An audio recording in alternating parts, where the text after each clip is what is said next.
सुप्रभात। कैसे हैं आप सभी? आशा करती हूँ कि आप सभी अपने घर पर खुशहाल होंगे। बच्चे, आज का जो हमारा विषय है, हमने इससे पहले अध्ययन किया है हिंदी साहित्य के इतिहास का। हिंदी साहित्य के इतिहास का जो आधुनिक काल था उसका हमने जो प्रमुख रूप से अध्ययन था वो कर लिया है। हर काल का विभाजन मैंने आपको बताया, उनकी समय अवधि, उसके प्रमुख कवि और उनकी प्रमुख प्रवृत्तियों की हम चर्चा कर चुके हैं। आज जो हमारा विषय है वो है आपके एक प्रमुख कवि हैं हिंदी साहित्य इतिहास के, जो सबसे पहले आपके सिलेबस में लिए गए हैं। उनका नाम है हीरानंद सच्चिदानंद वात्स्यायन अज्ञेय। अज्ञेय जी हैं। नाम क्या है? हीरानंद सच्चिदानंद वात्स्यायन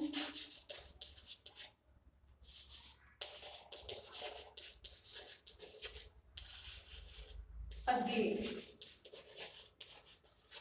इनके बारे में, इनके जीवन के बारे में, इनके जन्म के बारे में, इनकी साहित्यिक रचनाओं के बारे में, चाहे वो निबंध है, कहानी है, कविता है, उन सब के बारे में और इनके प्रमुख साहित्यिक विशेषताओं के बारे में आज हम अध्ययन करेंगे। यानी कि प्रमुख रूप से हमारा विषय है अज्ञेय जी के जीवन परिचय के बारे में, जीवन के बारे में, उनसे रिलेटेड सभी विषयों को जानना ही आज हमारा प्रमुख विषय है। अज्ञेय जी का जो नाम है, पूरा नाम मैंने आपके सामने लिखा है, हो सकता है कि शॉर्ट क्वेश्चन में आपसे नाम ही पूछ लिया जाए। अज्ञेय जी का जन्म 1911 में हुआ है। कब हुआ है इनका जन्म? 1911 में। और इनकी मृत्यु कब हुई है? 1987 में। यानी कि इस महान विभूति का जन्म 1911 में हुआ और इनकी मृत्यु हुई है 1987 में।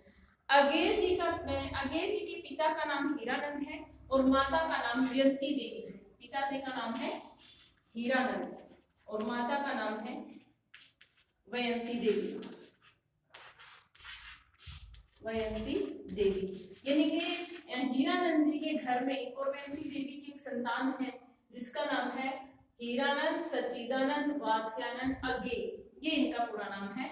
जन्म हुआ है इनका 1911 में। जन्म हुआ कहाँ पे है? उत्तर प्रदेश। उत्तर प्रदेश में इनका जन्म हुआ है। अज्ञेय जी की जो प्रारंभिक शिक्षा है वो घर पर ही हुई है। उसके पश्चात इन्होंने 1925 में मैट्रिक की परीक्षा पास की और उसके बाद 1929 में इन्होंने बीएससी साइंस से किया, यानी कि बीएससी की है। बीएससी की परीक्षा पास करने के पश्चात देखो 1911 के अंदर जो बच्चा पैदा हुआ, 1925 में जिसने 10th की परीक्षा पास की, 1929 में जिसने बीएससी किया है, इस बच्चे को 1930 में, उस समय हमारा देश क्या था? गुलाम।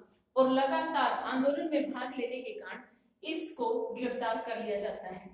कई सालों तक ये कारावास में रहते हैं। कारावास से झेलने के पश्चात ये 1943 के अंदर सेना के अंदर भर्ती हो जाते हैं। उसके बाद सेना में भर्ती होने के बाद 1946 से ये वहां से निकल आते हैं और फिर ये पत्रकारिता के क्षेत्र से जुड़ जाते हैं। यानी कि ये था इनका जीवन परिचय, पत्रकारिता से जुड़ जाते हैं, संपादन कार्य करते हैं। इन्होंने अपने जीवन में दिनमान समाचार पत्र का, दिनमान का, प्रतीक का व नवभारत टाइम्स समाचार पत्र का संपादन कार्य भी किया है। यानी कि सबसे पहले हम देंगे, अगर किसी के बारे में भी देना तो सबसे पहले हम उसका जन्म देते हैं। चलो पहले आप इसको पूरा ध्यान से सुनो कि जन्म होता है 1911 में। माता का नाम है वयंती देवी, पिता का नाम है हीरानंद और उसके बाद ये 1925 में करते हैं 10वीं की परीक्षा पास। जो घर प्रारंभिक शिक्षा वो अपने घर से प्राप्त करते हैं।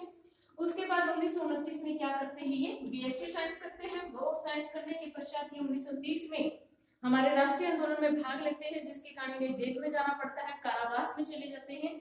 फिर 1943 से लेकर 46 तक ये सेना में रहते हैं। सेना से बाहर निकलने के बाद ये संपादन कार्य से जुड़ जाते हैं, पत्रकारिता से जुड़ जाते हैं और ये अपने जीवन में दिनमान, प्रतीक, नवभारत टाइम्स जैसे समाचार पत्रों का संपादन कार्य भी करते हैं। इसके साथ साथ इन्होंने लेखन कार्य भी प्रारंभ कर दिया था। और उसके पश्चात ये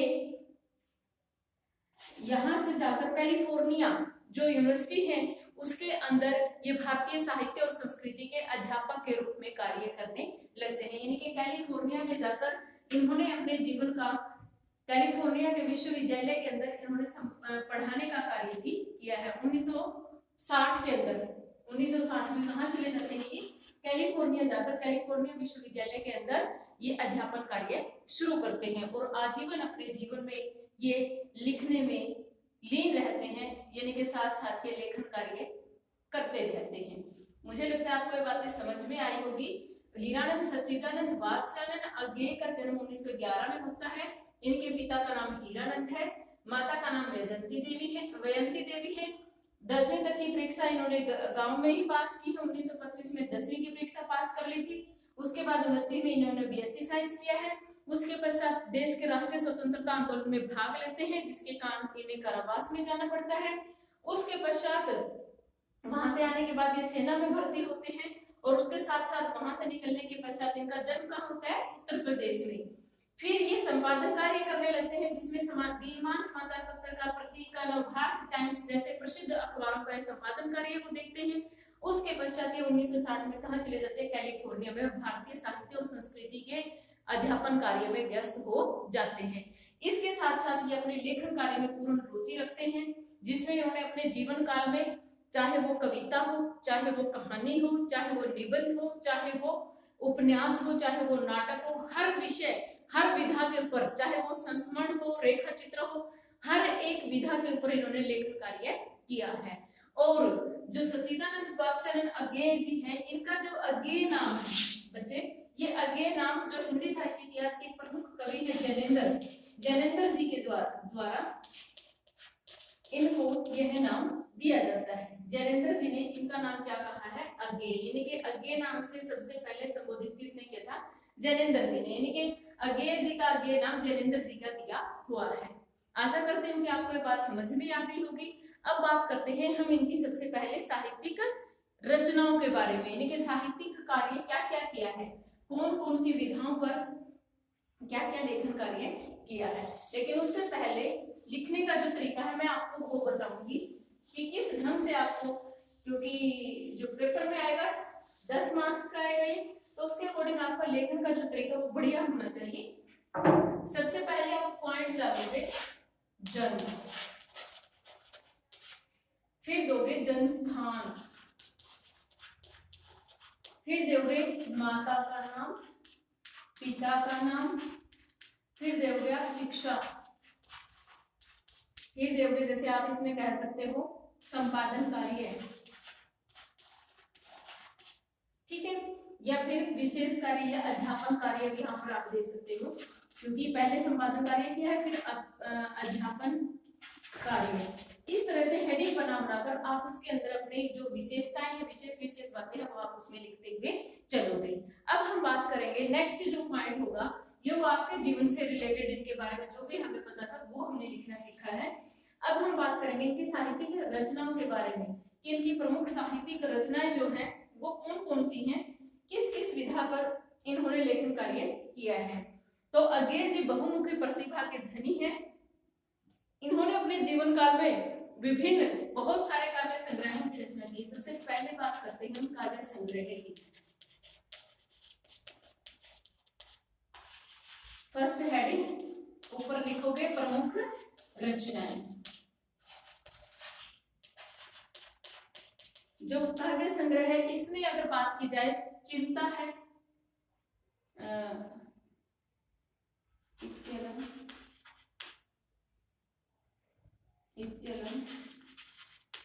हरी घास पर क्षणभर, हरी घास पर क्षणभर, बावरा अहेरी, भागन दूत,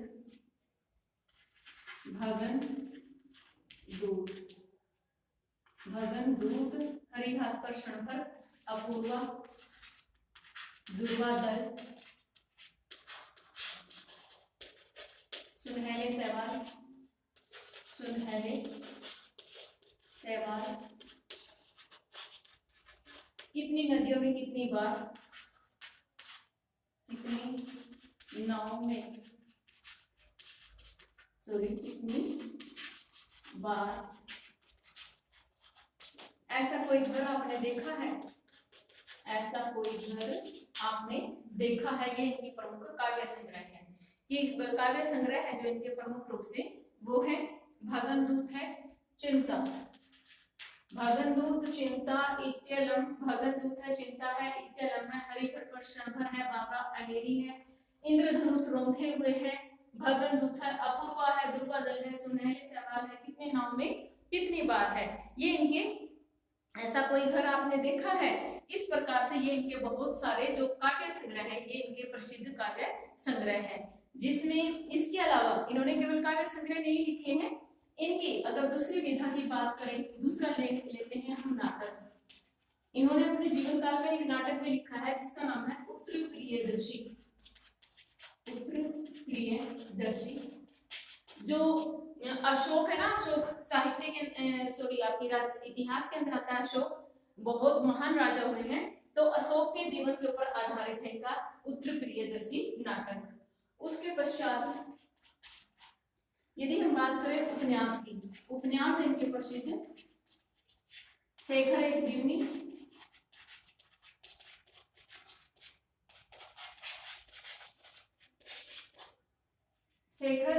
शेखर एक जीवनी है और नदी के द्वीप है,